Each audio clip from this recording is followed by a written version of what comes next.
Je vous invite à prendre une petite cuillère et à goûter et à me faire parvenir vos remarques également. Pourtant, quand arrive le moment de comparer leur glace et une autre sans additifs, ils vont pouvoir se montrer fiers du résultat. Laquelle vous préférez? Celle avec stabilisant. Celle avec stabilisant aussi. Oui, pareil. On dirait une vraie crème glacée. D'accord.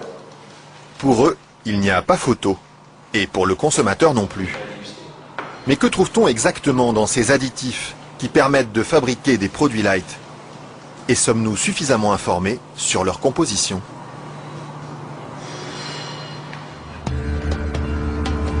C'est à Vilvoorde, à quelques kilomètres de Bruxelles, que nous sommes allés chercher les réponses. Au bout de cette zone industrielle, se cache une usine très discrète, filiale d'un des plus grands groupes chimiques européens. On y fabrique l'un des additifs les plus utilisés par l'industrie, le E441, plus couramment appelé gélatine. Et le responsable commercial de l'usine, Michel Vandenberg, n'est pas peu fier de nous montrer tout ce qu'on arrive à fabriquer avec son produit miracle. Alors je vais vous montrer quelques exemples des principales applications de la gélatine. On a vraiment le secteur alimentaire qui est l'application la plus importante au niveau mondial. Alors, vous avez ici tous les produits gélifiés. Le premier marché pour lui, ce sont les bonbons. Mais on trouve aussi sa gélatine dans des gélules pharmaceutiques, des pellicules photo et même des shampoings. Dites-moi, il y en a partout de produits finalement. Ce serait pas mal qu'il y en ait partout. Mais pour ça, il faut produire toujours plus. Alors ici, l'usine tourne à plein régime. Et la fameuse gélatine de Michel Vandenberg, la voici qui sort, tout au bout de la chaîne. Voilà. Ça c'est la fameuse gélatine. Ça c'est la gélatine. Ce sont ces spaghettis qui collent aux doigts. Il faut à peu près 3 à 4 jours pour arriver jusqu'ici.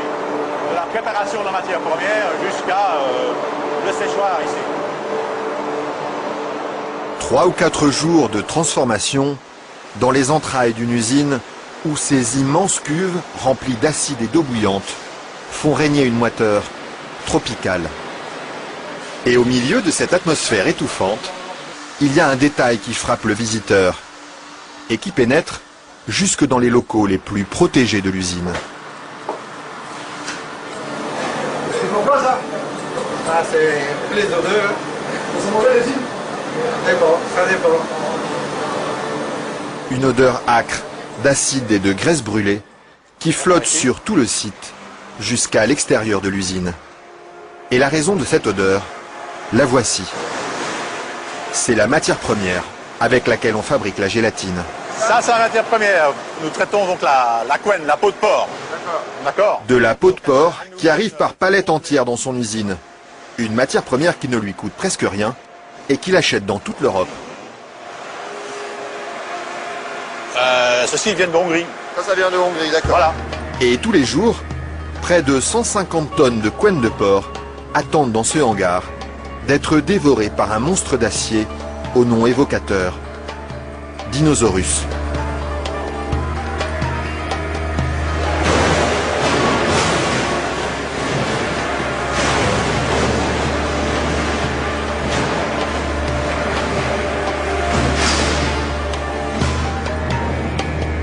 Grâce à cette matière première bon marché, Michel Vandenberg parvient à vendre sa gélatine à moins de 5 € le kilo.